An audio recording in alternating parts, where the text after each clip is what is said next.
ناظرین میں ہوں عائشہ تحسین، آپ دیکھ رہے ہیں گلف پاکستان۔ ہاٹ ٹاپک لے کر آپ کی خدمت میں حاضر ہے۔ منی بجٹ آنے کو تیار، پارلیمنٹ کا مشترکہ اجلاس جاری، پی ڈی ایم کی نئی حکمت عملی، اس بارے میں گفتگو کرنے کے لیے آج میرے ساتھ اسٹوڈیو میں موجود ہے ساجد علی ساجد۔ ان سے جانتے ہیں کہ عوام پر کون سا پہاڑ ٹوٹنے والا ہے۔ جی السلام علیکم۔ جی وعلیکم السلام عائشہ، آپ کو بھی میری طرف سے السلام علیکم، اور گلف پاکستان کے دیکھنے والے سبھی ناظرین کو میری طرف سے السلام علیکم۔ سر مجھے یہ بتائیں کہ منی بجٹ آنے والا ہے تو کیا پی ڈی ایم کی نئی حکمت عملی کیا ہوگی اور عوام کے ساتھ کیا ہونے والا ہے؟ دیکھیں، سب سے پہلے تو میں آپ کو ایک بات بتاتا چلوں کہ کل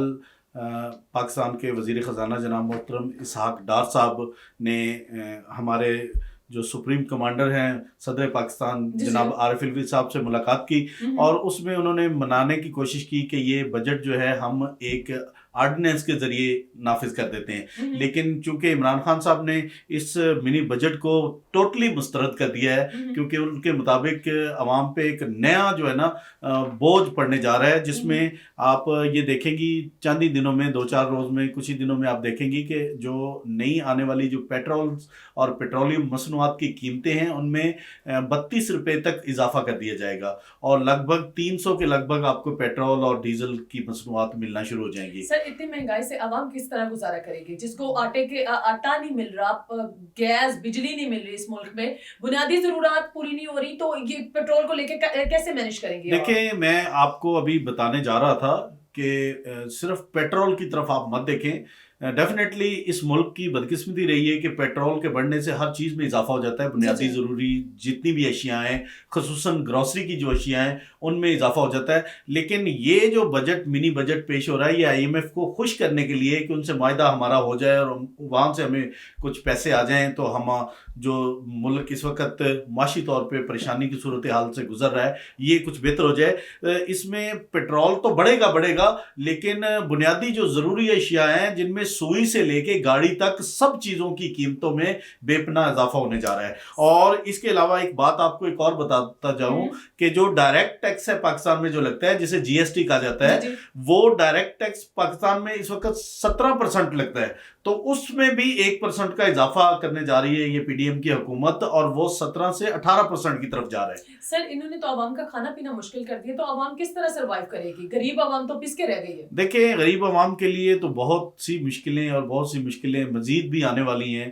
اب دیکھتے ہیں کہ غریب عوام اس بارے میں اپنا کیا رد عمل دیتی ہے۔ دوسری طرف اگر میں آپ کو بات بتاتا چلوں کہ دوسری طرف اگر ہم نظر دوڑائیں تو محترم جناب پرائم منسٹر صاحب نے ہماری کابینہ میں 118 لوگوں کو جو ہے نا وہ اعلیٰ عہدوں پہ فائز کیا ہوا ہے، جن میں وزراء بھی ہیں، مشیر بھی ہیں ان کے، اور اس طرح کے اور کئی لوگوں سیکٹریز وغیرہ شامل ہیں، اور ان لوگوں کو مطلب کچھ لوگ ایسے ہیں کہ جنہیں اپنے محکموں کا ہی نہیں پتا ہے کہ ہمارا پاس محکمہ کون سا ہے، لیکن وہ وزیروں کے مزے لوٹ رہے ہیں اور جہازی سائز مراعات لے رہے ہیں، ان کے ساتھ پروٹوکول کی بہت سی گاڑیاں اور پتہ نہیں کیا کیا چیزیں جو ان کو جو ہے نا وہ مل رہی ہیں۔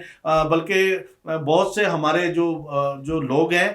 جیسے ہمارے اسپیکر قومی اسمبلی ہیں، یہ جب کینیڈا گئے تو اس وقت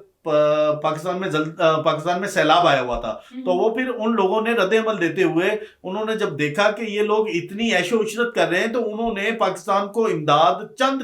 $1000 میں دی، کہ انہوں نے کہا کہ بھئی ایک طرف تو آپ کے ملک میں سیلاب آیا ہوا ہے اور دوسری طرف آپ کی کابینہ اتنے مزے اور اتنے وہ مزے لوٹ رہی ہے، عیش و عشرت سے رہ رہی ہے، تو یہ کیا معاملات ہیں جو پاکستان کی عوام کے ساتھ کیے جا رہے ہیں؟ تو پھر اگر یہ معاملہ ہے تو پھر ہم کیوں کر مدد کریں اس ملک کی؟ تو اس لیے یہ بہت ایک پرابلم ہے، اور اس وقت جو ہماری کابینہ ہے ان کی تعداد 86 ہے۔ ٹھیک ہے، ہماری کابینہ کی تعداد 86 ہے، جس کا بوجھ بہت زیادہ ہے، اور بہت سے لوگ یہ بھی کہہ دیتے ہیں لوگوں کو صرف وہ ایک مخمصہ دینے کے لیے کہ جناب کابینہ کے بہت سے لوگ جو ہے نا اپنی تنخواہیں نہیں لے رہے، لیکن اگر تنخواہیں نہیں بھی لے رہے تو بنیادی جو مراعات ان کو مل رہی ہیں، ان کو جو پروٹوکولائزیشن مل رہی ہے، ان کے لیے جو